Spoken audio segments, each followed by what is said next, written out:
Good morning, good afternoon, and good evening, guys. Welcome to Chris is Talking, and this is my weekly One Piece manga chapter review, and this is for chapter 823, A World of Buzz. First off, I'd like to apologise for the slight lateness of this chapter. Work, pretty much. I'm not even going to try and lie to you, but yeah, I thought to bring this out as soon as I could. Quite a lot of information was brought out in this chapter, so I won't really drag on and dive right into every single aspect and detail, especially as I'm actually mainly focusing on making a review / first impressions of JoJo Part 4 Diamond is Unbreakable, and I'm a huge fan of JoJo, and I haven't had time to really make any videos for it of the first 2 episodes, and the third one just dropped yet. So I'm basically trying to somehow juggle all this manga and anime reviews and try to do my favourite ones that I can talk about as freely and comfortably as possible. One Piece being one of them, Boku no Hero Academia being another one, Attack on Titan definitely being one of those, and JoJo Bizarre Adventures Part 4. And all of these will be weekly / monthly reviews depending on how the chapters come out, and I will try my hardest to always review the videos or make my impressions or within the first 2 days of the release. Or for more information, you can always follow my Twitter, where I will give out the exact details of when the videos will be released. And with that being said, let's move right in. One Piece manga chapter 823, A World of Buzz. This continues on from last week's chapter, with what was going on with Vivi and her father and where they were going, and it has been confirmed, as stated from loads of people on forums and on loads of the chats and discussions on people's YouTube videos, that yes, Vivi is going to the Reverie. She is going there to sort out political matters, and I was one of those people who was wondering, is she going to talk about the Strawhats and about her adventures and stuff like that, to maybe give the Strawhats a good shine, to give them a good light in what they've been doing? But then after second thought, I realised, wait a second, I don't think that's very smart. As much as the Strawhats have helped her, a princess can't be showing to align with a pirate, and a worldwide known pirate who's been making a huge name for himself, especially a pirate who's trying to be pirate king. And in this recent chapter, they especially clarified that her father also stated to her to keep a hush about her pirate days, even to try and keep it, you know, just a little bit down. But so that's pretty cool. That's pretty interesting. I love how Oda just brought that up, confirmed exactly what was going on, where she was going, and what she's up to. We also got introduced to several different characters in the One Piece world, old and new. Old ones coming from the far past, such as Chopper's sensei. I'm going to call her Chopper's sensei. She's there, and she's going to be a doctor in somebody else's crew. She's on her way to Reverie, I do believe. If I'm mistaken, I'm so sorry, just comment below. Don't get all angry, you know, it's not a life and death situation. Just literally just tell me exactly where she's going. I probably might even leave an annotation right below. So yeah, we also end up seeing some of the people from Just Rosa, fucking Rebecca, I can't stand her. Somebody give her a shake. Fucking hell, I can't stand her. Viola. Yeah, we see quite a lot of people. We see Sabo's brother, the back of his head, and his wife. So that's in the Goa Kingdom, where Luffy and Sabo are originally from. So he's now king of the Goa Kingdom. So God knows what's going to happen there. He's going to Reverie, or his representatives are going to the Reverie.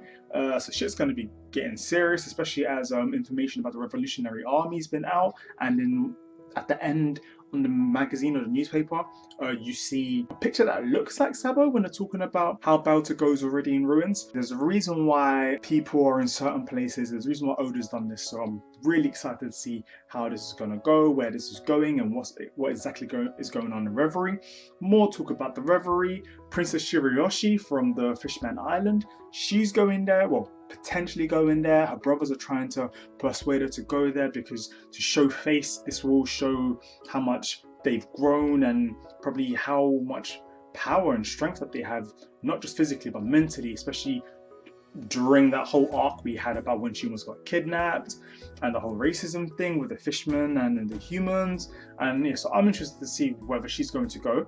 A part of me wants her to go, a part of me doesn't want her to go, because I feel sorry for her for going if some crazy shit's gonna happen, because the Fishman Island arc was a really dark arc, and yeah, that was some deep emotional crazy slavery and all that kind of stuff. So like, yeah, God knows what's gonna happen with her.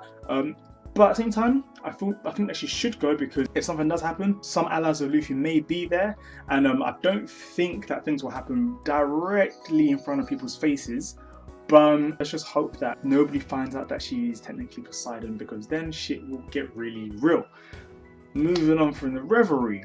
Okay, sorry, I'm just pacing through this. I really want to try and bang out these videos so then I can put some information on JoJo. Oda also confirms that Carrot was about. She was either on the ship or she was in the bag. Some people are saying she was on the ship because she was the only person not feeling dizzy and all whatnot when jumping off of Zunisha's back. So everyone else was feeling all fucked up, so she should have been feeling that same dizziness, the same sickness that everyone else had. Some people could say that. I personally believe she was just in the bag, because you know how Luffy was. Luffy just rounded up everything that was needed. He's pretty stupid. He's another Goku. He just doesn't really give a fuck. So I just think he just managed to grab everyone together, zip it up, put it on the back, jumped off. Luffy's fairly strong, and with his body made of rubber as well, I really doubt he would have felt a thing. I don't think one extra person would have been any type of weight on top. So yeah, Oda confirms that she is there. She just randomly just started dancing around the ship and nobody knew she was there. I don't know how the hell she thought she was going to survive with one carrot and the extra little rations that she had. And Luffy obviously didn't really give two shits, because he was just jamming on her carrot like it was nothing. Let's take a pause and realize how quick she was ready to kill Luffy. One Piece was almost finished on 823. She was chomping on Luffy's neck. Luffy was scared what the fuck was going on. I thought that was really, really cool. And yeah, that's just weird. Loads of people throwing out theories that she's going to be a new crew member. Like, could be, right? But no, I don't get why. It's way too soon. Yeah, she got friendly with the crew, but like everyone gets friendly with the crew. Fuck it, Vivi got friendly with the crew. Like, so in every arc, somebody gets friendly with the crew. Not that I'm shutting down the idea of her being a new crew member, but I feel like talks like that shouldn't come in until at least shit's gone down. At least she's been kidnapped. At least she's had a fight. At least she's had a few cries, a few tears and stuff. Yeah, she's crazy as fuck, and that is the #1 trait that you need to be if you are one of the Straw Hats. So I give her that huge tick there, but there's so much more that needs to happen within the next arc for us to see whether she potentially could be a Straw Hat. She's a Minx, so they've shown that Minx are quite powerful and can hold their own, especially against people like Jack and shit. So boom, she could be, she could not be, but let's let the chapters do the talking. Yeah, at the end, total madness. One of the musketeers on the Mink tribe reads the newspaper and sees that Baltigo already in ruins. About that, that is pretty big headlines, that is pretty nuts, but considering that the Revolutionary Army's base is meant to be in hiding, no one knows where they are, there's a reason why Dragon is the #1 most wanted person in One Piece.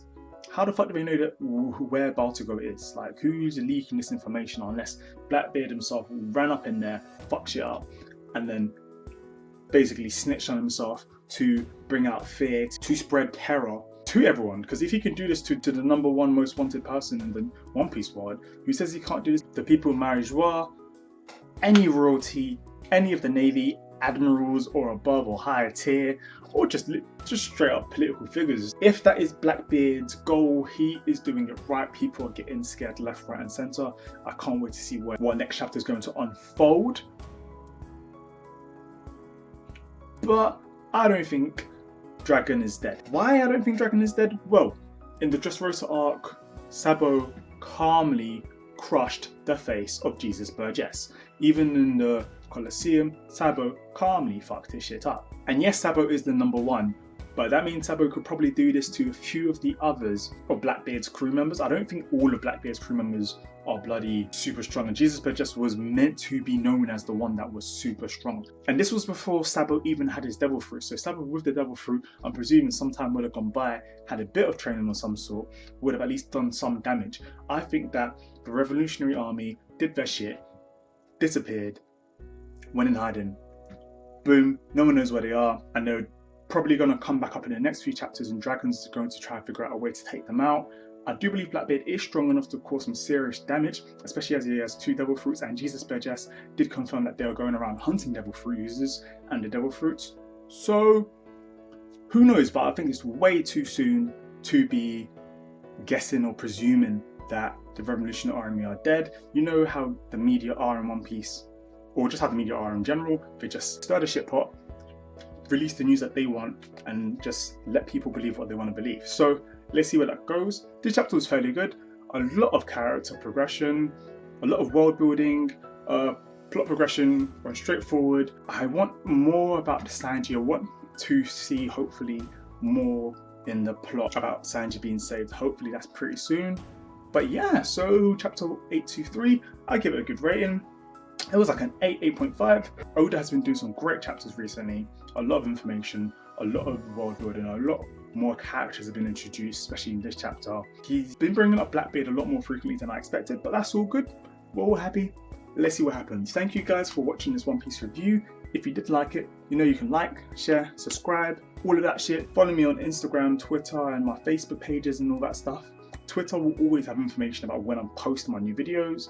I will try and post the video tonight, which will have JoJo's Bizarre Adventures, Diamond is Unbreakable, so basically JoJo Part 4, Chapter 1 and 2, First Impressions, as well as Chapter 3 review. Once again, thank you very much, guys. I hope you liked what you saw. See you guys around. I'm going to spin now. No, I'm not going to spin out. I'm just going to fucking stay here and just do my usual. Peace.